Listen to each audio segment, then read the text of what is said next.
सत्सङ्गत्वे निस्सङ्गत्वं निस्सङ्गत्वे निर्मोहत्वं निर्मोहत्वे निश्चलतत्वं निश्चलतत्वे जीवन्मुक्तिः पुनरपि जननं पुनरपि मरणं पुनरपि जननी जठरे शयनम् इह संसारे बहुदुस्तारे कृपया पारे पाहि मुरारे। सदाशिवसमारम्भां शङ्कराचार्यमध्यमाम् अस्मदाचार्यपर्यन्तां वन्दे गुरुपरम्पराम्। श्रीभगवानुवाच इदं शरीरं कौन्तेय क्षेत्रमित्यभिधीयते एतद्यो वेत्ति तं प्राहुः क्षेत्रज्ञ इति तद्विदः. So in this 13th chapter of the Gita, along with the Bhashyam shlokas, now we are going to the seventh shloka onwards, qualifications required for embarking into the Atma Vichara or Brahma Vichara. They are being listed here by Bhagavan himself. Very valuable part. So Bhagavad Pada introduces this section saying, Kshetrajnaha Bhakshyamana Visheshanaha Yasya Saprabhavasya Kshetrajnasya Parignanate Amrutatvam Bhavati Tam Gneyam Yattat Pravakshyami Yadina Savisheshanam Swayameva Pakshiti Bhagavan. Kshetrajnaha Bhakshyamana Visheshanaha. That is, the Kshetram, that is the entire creation that is inert, that has been stated in a concise form in 2 shlokas, and the Kshetrajna has to be stated. And before stating the Kshetrajna, Bhagavan chooses to talk about those qualifications which are necessary, with which alone someone will be, the aspirant will be able to know the Kshetrajna and realize Kshetrajna to be himself. So for that, these qualifications are very, very crucial, and they are listed by Bhagavan himself. Yasya saprabhavasya kshetrajnasya parignanat amrutatvam bhavati. When kshetrajna is known clearly as oneself, that results in liberation, amrutatvam, moksha. Tam gneyam yattat pravakshyami ityadina savisheshena swayameva vakshiti Bhagavan. So gneyam yattat pravakshyami yajñatva amrutamashnute anadimat param brahma nasartan nasaduchyate. That's the shloka which in a concise way defines Kshetrajna. Bhagavan himself is going to say that. Adhunato tad jnana sadhana ganam amanitvadi lakshanam yasmin sati tad jnaya vijnane yogyaha atikritaha bhavati yatparaha sannyasi jnananishtaha uchyate tam amanitvadi ganam jnana sadhanatvat jnana shabdavachyam vidadhati Bhagavan. Aduna, now, the Jnana Sadhana Ganam Amanitvadi Lakshanam. The Jnana Sadhana, that is, the sadhanas, that is the means that are required to know Brahman, they are being listed out. Yasmin sati tad jnaya vijnane yogyaha adikritaha bhavati. When these qualifications are present, then alone the aspirant becomes eligible or fit to embark upon the vichara of Brahman. Adikritaha bhavati. Yatparaha sannyasi jnananishtaha uchyate. When a person is fully involved in this qualifications, then he is called jnananishta. That is, he has acquired these qualifications and he has become Brahmapara. Brahmapara means he has become someone who is completely devoted to the contemplation of Brahman. He is called jnananishta. So this qualification is required to become a jnananishta, and through that become a jnani and get liberated. Tam amanitvadi ganam jnana sadhanatvat jnana shabdavachyam vidadhati Bhagavan. So these qualifications which are several in number. Amanitvam is not considering oneself to be great or something, that kind of haughty feeling. All these things are being stated here. because they are jnana sadhanam. They are called jnanam by Bhagavan himself because they are themselves, they are not knowledge, but then they are means to knowledge. So since they are means to knowledge, they are called jnanam, knowledge.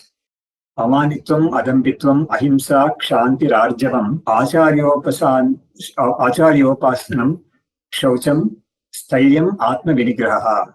So amanitvam, Bhagavan says, amanitvam, these are the qualifications, not feeling great about oneself or haughty. Adambitvam, that is not showing off. Ahimsa, that is freedom from causing pain to anyone in creation. Kshantihi, that is forbearance. Arjavam, that is straightforwardness. Acharyopasanam, being extremely devoted to the Guru, who is imparting the knowledge of the Atman. Shaucham, that is cleanliness, both internal and external. Stairyam, firmness. Atma vinigraha, control of the body-mind complex. Amanitvam, maninaha bhavaha, manitvam, maninaha, amanitvam. For amanitvam, it is always coming with a nang samasa, that is the opposite of manitvam. So Bhagavad Pada first says what that is, and then says the opposite of that is what is required to be cultivated. So maninaha bhavaha, manitvam, that is thinking that someone is, oneself is the greatest, is equal to him, and all that kind of feeling is manitvam. And atmanaha shlaganam, that is praising oneself. Tadabhavaha amanitvam. So freedom from that kind of a feeling is amanitvam. Adambitvam, swadharma prakatikaranam, dambitvam. Tadabhavaha adambitvam. Dambitvam is showing off that I am practicing these things and I am following my dharma and all that. So that kind of showing of ostentatious behavior is called dambitvam, and the opposite of that is adambitvam. Ahimsa, ahimsanam, praninam, apidanam. So the causing pain to all the any of the creatures, including humans, is called ahimsa, and free one being extremely careful not to cause any pain to anyone by word of mouth or by action or even by thought. Kshantihi para aparadha praptau avikriya. Kshanti is forbearance, or it is even the kind of feeling that even if someone causes pain to oneself, he forgives that. The forgiving feeling is called kshanti. Apart from forbearance, forgiving feeling also is kshanti. So para aparadha praptau avikriya. So when someone causes pain to him, he remains unmoved. So that avikriya is called kshanti. Arjavam is rujubhavaha, straightforwardness. Avaktratvam, that is not being crooked. Then acharyopasanam, moksha sadhana upadeshtuhu, acharyasya shushrushadi prayogena sevanam. So serving the Guru by doing whatever physical services is possible and being with him and waiting to obey his commands. So that kind of behavior is called acharyopasanam. Acharyopasanam. Then shaucham, kayamalanam mrijjalabhyam prakshalanam. So kaya is body. The dirt of the body or the impurities of the body have to be cleansed, and the practice followed by Orthodox people is to apply mud, clay on the body and then wash it. So this kind of practice has been followed for a very long time. Even today, there are some people who do that. So prakshalanam is cleaning the body with mud, etc. Then antascha manasaha pratipaksha bhavanaya ragadi malanam apanayanam shaucham. So the cleanliness involves both the bodily cleanliness and also the internal organ, that the mind, the cleanliness of the mind. And for that, Bhagavad Pada says, manasaha pratipaksha bhavanaya ragadi malanam apanayanam. Pratipaksha bhavana is the cultivating of the opposite thought currents. So when raga is desire, when desire arises, a person should address it by cultivating the opposite of desire. There are so many methods for that. And in the Yoga Sutra also, Yoga Shastra also, this has been very well recognized. Vitarka Bhadane Pratipaksha Bhavanam. So Vitarka Bhavana is when the unfavorable or adverse thought currents arise in a person, he has to address them by cultivating opposite currents, which will neutralize them and cultivate and also strengthen his power to overcome them. So Pratipaksha Bhavana is that is cultivating opposite currents. And for that, some examples are also given in the Yoga Shastra. Like, for example, when a person is attacked by extreme desire, which should not be arising at all for an aspirant, then he should kind of chastise himself by saying that I have entered this path of spirituality, and if I entertain this kind of thoughts, it is something like a dog eating its own vomit. So that kind of feeling. So that kind of extreme reprehension, that kind of feeling has to be cultivated so that this desire, etc., will be quelled. So that is one Pratipaksha Bhavana. There are many like that. Anybody can cultivate these things through creativity also. Whatever kind of adverse things are arising, you should address them with the opposite currents, which are Shastriyam. Then Sthairiyam is Sthirabhavaha. That is Moksha Marge Eva Krita Adhyavasayatvam. So Sthairiyam is firmness in continuing or staying put in the path of spirituality. That is not deserting or giving up the path of spirituality and getting into total worldliness. So that kind of Sthirabhava is called Sthairiyam. Then Atma Vinigraha Atmanaha Atma Shabdavachyasya Karyakarna Sanghatasya Vinigraha. So here in this word, this word Atma Vinigraha, the word Atma refers to body-mind complex, and Vinigraha is to keep it in restraint. So Bhagavad Gita is calling this body-mind complex as apakaraka. Apakaraka is that which is detrimental to oneself, and that is the one which is causing all the problems of samsara. So he is calling it apakaraka. That is something which is inimical to him. So karyakarana sangatasya vinigraha swabhavena sarvataha pravartasya sanmarge eva nirodaha atma vinigraha. So by itself, by nature, the body-mind complex is prone to go astray. So that is why we have the famous mantra in the Kathopanishad, Paransikhani Vetranat Swayambhuhu Tasmat Parang Pashyati Na Antaratman Kashchid Dhiraha Pratyagatmanamaikshate Avrita Chakshuhu Amritatvam. So the Kathopanishad itself says that the Lord, when he created this body-mind complex, he created them in such a way that the organs and the mind and all that, they are always turned outside, and they are not at all inclined to inquire about the Atman. So, but then a person who is intent upon achieving the spiritual goal, he knows all these things, comes to know all these things, and he puts in all the efforts to restrain the outgoing senses and succeeds in realizing the Atman, which is said for realization. So with this, that first sloka of this set is over. Kincha Indriyartheshu Vairagyam Anahankara Evacha Janma Mrityu Jara Vyadhi Dukkha Doshanu Darshanam. So here also there is another set of practices to be cultivated. Indriyartheshu Vairagyam. So dispassion towards the objects of the sense organs.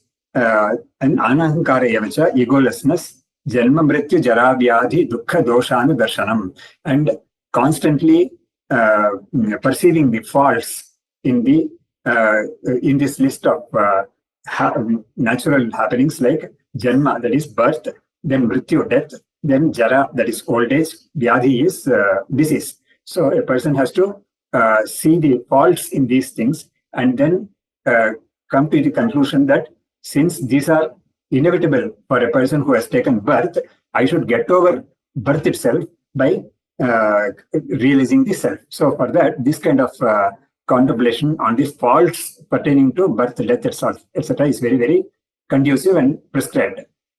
Indriyartheshu, Shabdadishu, Drishtadrishteshu, Bhogeshu, Viragabhavaha, Vairagyam. So Vairagyam is desirelessness or dispassion towards the objects of senses. Drishta, Adrishta. Drishta is that which are known here in this world, and Adrishta that are not seen by us, not known to us, but known to us only through Shastra Pramana, that is other worlds. So a person who is longing to get the pleasures of the other worlds like Swarga and all that, for him also there is a lesson here. So Indriyartheshu Vairagyam, because even when he goes to some other world, some other loka, there also he will contact those objects only through his sense organs. So the sense pleasures are always inimical to Atmajnanam, Atmajnana sadhana. So Indriyartheshu, Shabdadishu, Drishta, Adrishteshu, Bhogeshu, Viragabhavaha, Vairagyam. So Drishtadrishta, this Shabda is, this word is found in the Yoga Sutra, and Bhagavad Pada takes it from there. Then Anahankaraha, Ahankara Abhavaha. So here Ahankara Abhava is egolessness. Evacha Janma Mrityu Jara Vyadhi Dukkha Doshanu Darshanam. Janmacha, he is now, this is samasa, this is a compound word consisting of Janma, Mrityu, Jara, Vyadhi, Dukkha, Dosha, Anudarshanam. 5 or 6 words are there. Bhagavad is breaking them down to giving a Vigraha Vakyam. So Janmacha, Mrityuscha, Jaracha, Vyadhayascha, Dukkhanicha, Teshu, Janmadi, Dukkhanteshu, Pratyekam, Doshana Darshanam. So in each one of them, a person has to analyze and see and how they are painful, and they have to be definitely avoided.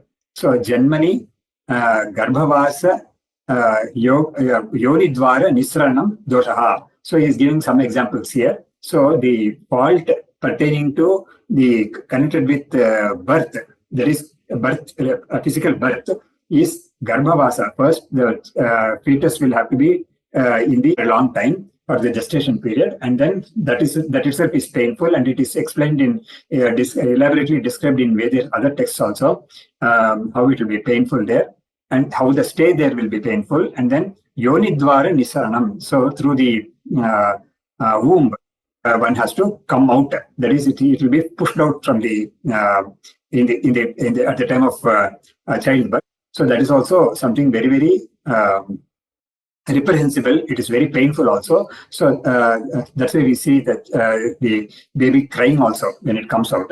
So Nisaranam, dosha, this is dosha. Tasya anudarshanam alochanam. So thinking about that, contemplating on this is something like reliving or revisiting that mentally.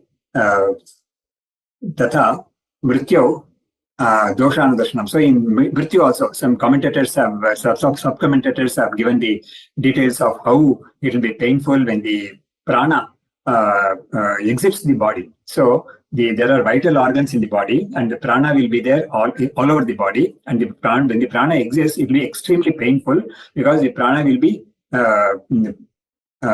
detaching itself from the vital bodies and the vital parts, and the vital organs will experience a lot of pain. So this mrityu doshanudarshanam, tata jarayam. So Bhagavad Gita says, with respect to old age, prajna shakti tejo nirodha dosha anudarshanam. So prajna is the working of the intellect, the memory and all that, they all fail. Shakti, the prajna shakti itself can be taken to be one. And then tejo nirodha dosha. Tejo nirodha is the capacity to perform properly or adequately. That also will come down extremely. And dosha, these are the doshas. And paribhutata cheti. And paribhutata is the others will slight him in because he has become old and literally useless. That other people in the house will slight him and ridicule him and all that, humiliate him. So these are the problems there with that, and these also have to be thought of, because when a person thinks of these things, he will conclude that I should never ever get into this kind of a thing, where it is inevitable, because Janma is inevitable. If he is, then death definitely is inevitable. Sometimes he might escape Jara, because if he dies young, Jara will not be there. But then disease will also be there. So these are the problems which are to be contemplated upon. Tata Vyadishu, Shirorogadishu, Doshanudarshanam. So Vyadi is again disease, and think of disease, it will involve pain and being in the hospital and becoming dependent on some others, and it will cost a lot of money also. These are the problems. Then Tatha Dukheshu Adhyatma Adhibhuta Adhidaiva Nimitteshu. So Dukkha is normally very generally stated to be of three types. That is Tapatrayam, and the three types are Adhyatmika, Adi Bhautika, and Adi Daivika. Adhyatmika Dukkha is caused by the body and the mind. Then Adi Bhuta is by other beings like animals or robbers and all that. Adi Daiva is natural forces like tsunami, earthquake, and things like that. So these three doshas are inevitable if a person takes birth, and the freedom from these three is definitely possible only through realizing one's own true nature and ceasing to be in the samsara cycle. Athava, dukkha, now he is giving an alternative meaning, interpretation to this compound word, janma, mrityu, jara, vyadi. So, athava dukkhanyeva doshaha, dukkha doshaha, tasya janmadishu purvavate anutashanam. So he says that janma, mrityu, dukkha, jara, vyadi, dukkha, anudarshanam. So now the dukkha itself is dosha, and dukkha pertaining to janma, dukkha pertaining to mrityu, and all that way also a person can think of this. So dukkham janma, the birth itself is painful. Dukkham mrityu is death is painful. Jara is painful, that is old age. Then vyadi also is definitely painful. Dukkham. Then dukkha nimittatvate janmadeyaha dukkham. Na punaha swarupena eva dukkhamiti. So Bhagavad Gita gives a clarification that since these janma, mrityu, and all that, they cause pain, they are called dukkham. It's not that by themselves they are painful. So we shouldn't categorize themselves as pain, because they cause pain only, they are called dukkham.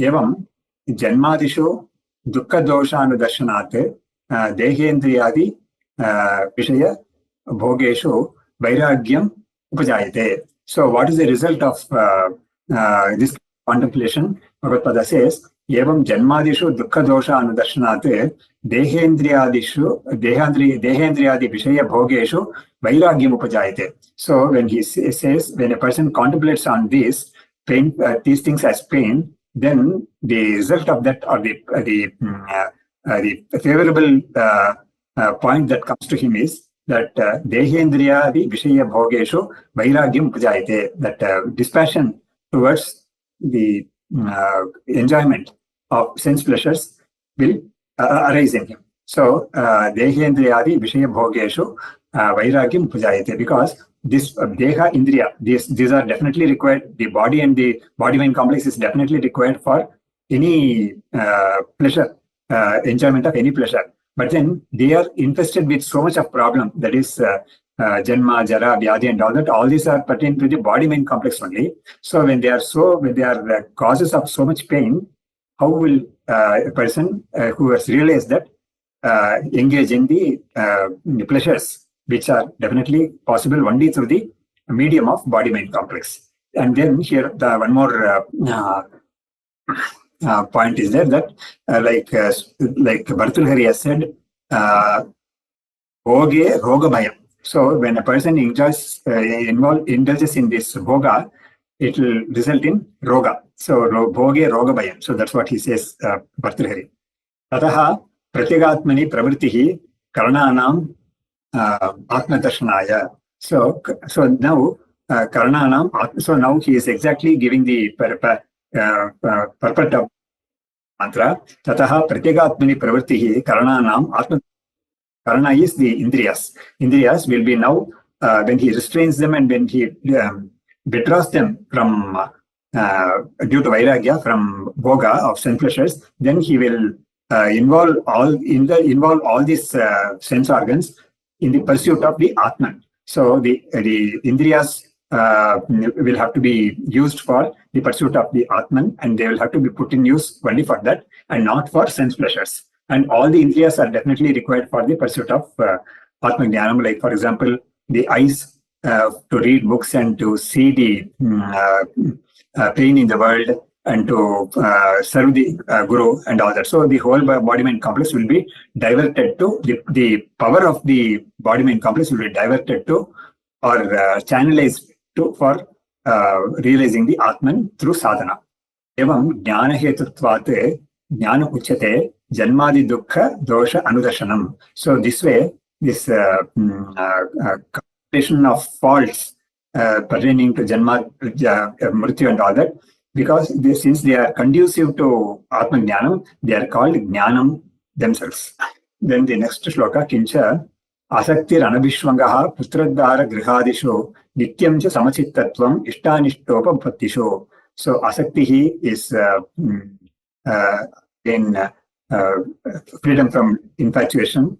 Then Anabhishvangaha is again the extreme form of that. Then Putradhara, that is with reference to the kith and kin, like children, sons, offspring, wife, and estate, and things like that. And then Nityam cha Samachittatvam Ishtanishtopa Pattisho. So whenever things happen, like sometimes things favorable happen to him, sometimes which are adverse things come to him, but in all those situations he has to maintain equanimity. So these are the sadhanas stated in this shloka. Asaktihi, for that, first Sakti, that is attachment is stated here. Sangha nimitteshu vishayeshu priti matram. So Sangha nimitta is contact. Because of contact, there will be some because of contact with the Vishaya, that is the objects, that alone causes attachment to them, Priti Matram, and a person develops like Rabhavaha Asaktihi. So the freedom from that liking to objects of sense pleasures, which happen because of contact with the senses, so that has to be developed. That is called Asaktihi. The freedom from that attachment is called asaktihi. Anabhishvangaha is Abhishvanga Bhavaha. Bhagavad Gita explains it as an extreme case of attachment. So Abhishvango Nama Asakti Visheshaha Eva Ananya Atma Bhavana Lakshanaha. So it can result in an extreme form where it manifests like Yatha Anyasmin Dukkini Sukhini Dukkini Va Ahameva Sukhi Dukhi Cha Jivati Mriteva Ahameva Jivami Marishyami Cha iti. So there are some people with whom he has developed a lot of attachment, and when some things happen to them, he feels that these things are happening to him itself. So that is when his kith and kin, they are happy. He feels that he himself is happy, and when they are miserable because their prarabdha, he thinks he himself is miserable, because that is the attachment so much. He is taking them to be his own extended self. Then jivite maruteva. So when someone lives long, he feels he himself is living long, and if someone dies, he thinks that he himself is facing death. So ahameva jivami marishyami cha iti. That is what is the object of these things? That is, who are the persons with whom these things can happen, or objects with which this can happen. Putra dar grihadishu, putreshu dareshu griheshu adigrahanat anyeshvapi atyanta ishteshu dasavargadishu. So it can happen with one's own son or daughter, and dara is wife, griha is his house, and adigrahanat, it can happen with his servants or employees and all that, and it can extend to friends and other things also. Tacha ubhayam jnanarthatvat jnanam uchyate. So asaktihi and anabhishvangaha, they are conducive to jnanam, and they are called jnanam. Then nityancha samachittatvam, the second, he is coming to the second line of this shloka 9.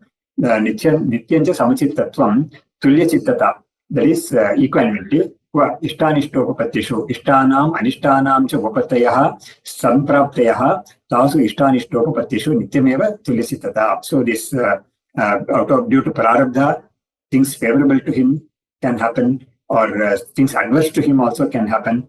In all these situations, he has to maintain equanimity. Ishtopapatishu na krishyati, na kupyati cha anishtopapatishu. So when things which are favorable to him, he doesn't get elated. And when things adverse happen, become angry. This anger can be because of he will feel angry on himself or those people who are those persons or some circumstances which have caused this adverse situation. So anger can be directed to anyone. So but then this should not happen. So anishtopatishu na kupyati. Tacha etat nityam samachittatvam jnanam. So this nityam samachittatvam. So always being equanimous is called jnanam because this is also conducive to atma jnanam. So here we will end this session. Tam shariram kaunteya kshetramityabhideyate etadyo veti tam prahuhu kshetrajna iti tadvidaha shastram shariram imamsa devastu parameshwaraha achari santu mech Shankaracharyaha santume janma janmani yavinaya sampannam vitaragam vivekinam vande vedanta tattvajnam vidushekara bharati. Om Tat Sat.